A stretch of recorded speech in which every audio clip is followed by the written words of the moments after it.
ESPN 9 news आपके साथ मैं हूं शशि प्रिया। जैसा कि ये चुनावी माहौल है, 2019 का कौन होगा किंग मेकर, इसका लगातार उठ रहे सवालों का जवाब लोग चाह रहे हैं कि कैसे इसके जवाब मिल पाएंगे। जो आंकड़े निकलकर सामने आ रहे हैं उसमें से कुछ ऐसे भी आंकड़े हैं जो इशारा कर रहे हैं कि क्या कोई तीसरा फ्रंट भी सामने आएगा, क्या थर्ड फ्रंट की एंट्री हो सकती है। लेकिन एक अलग अगर हम एजेंसी की बात करें तो उनका कहना है कि बीजेपी पूर्ण बहुमत के साथ आएगी।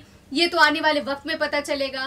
किसी का कहना है कि कांग्रेस को भी बहुमत मिलेगा, तो और किसी का कहना है कि अगर इन दोनों को बहुमत नहीं मिलता है तो फिर क्या तीसरी पार्टी आगे आएगी। तो ऐसे में कौन है ये तीसरा और किसकी होगी एंट्री, ये देखने के लिए हमारी ये रिपोर्ट आप देखिए। चुनाव खत्म होने से पहले कुछ सर्वेक्षण इस बात की ओर इशारा कर रहे हैं कि लोकसभा चुनाव में किसी भी दल को बहुमत नहीं मिलेगा। ऐसे में केंद्र में किसकी सरकार बनेगी, ये तय करने में क्षेत्रीय पार्टियों की बड़ी भूमिका हो सकती है।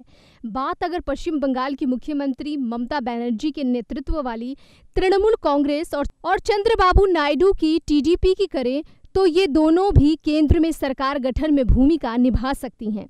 बनर्जी और नायडू बीजेपी विरोधी गठबंधन बनाने की कोशिश करते रहे हैं और यहां तक कि इस कोशिश में उन्होंने कांग्रेस से भी मेलजोल रखा। हालांकि बनर्जी बीजेपी पर कड़े तौर पर हमलावर होने के साथ ही कांग्रेस को भी निशाना बनाती रही है। बीएसपी और एसपी जहां बीजेपी की कड़ी निंदा करती रही हैं, वहीं वे कांग्रेस को अपने चुनाव पूर्व गठबंधन से बाहर रखकर उसे महत्वहीन दर्शाती रही हैं। ये क्षेत्रीय पार्टियां 543 लोकसभा सीटों में से 180 के करीब जीत सकती हैं और वे इस चुनाव में कितनी सीटें जीतेंगी इससे ही उनकी भूमिका तय होगी। वाईएसआर कांग्रेस चीफ जगन मोहन रेड्डी ने इस महीने पहले कहा था कि वो चाहते हैं कि त्रिशंकु संसद की स्थिति हो ताकि वे राज्य के लिए बेहतर समझौता कर पाएं। मक्कल निधि मयम के नेता कमल हासन ने भी कहा कि लोकसभा चुनाव त्रिशंकु संसद की स्थिति पैदा करेंगे और तीसरे मोर्चे की सरकार बने, इसकी संभावना है। बहरहाल आपको बता दें कि कुछ सर्वेक्षणों में एनडीए को बहुमत मिलने की भविष्यवाणी भी की गई है। चुनाव से पहले एक संघीय मोर्चे के गठन की भी चर्चा है और राव ने चुनाव से पहले गैर बीजेपी और गैर एनडीए दलों के साथ बैठकें भी की। ऐसे प्रयास चुनाव के बाद और तेज हो सकते हैं। अगर तीसरे मोर्चे के गठन की संभावना बनती है तो बीजेपी और कांग्रेस के कुछ साझेदार भी उसमें शामिल हो सकते हैं।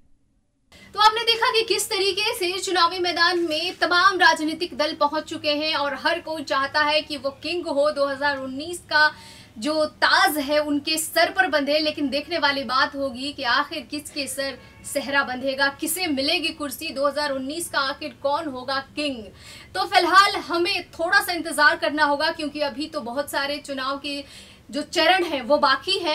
अभी तो पहला चरण ही हुआ है, दूसरे चरण की प्रक्रिया के लिए लोग लगे हुए हैं, चुनावी मैदान में हैं और ऐसे में कयासों के बाजार भी गर्म है। और चुनाव से पूर्व जो सर्वेक्षण हुए हैं उस सर्वेक्षण के मुताबिक हमने आपको ये दिखाने की कोशिश की है कि क्या वाकई थर्ड फ्रंट सामने आएगा, आखिर कौन होगा किंग मेकर।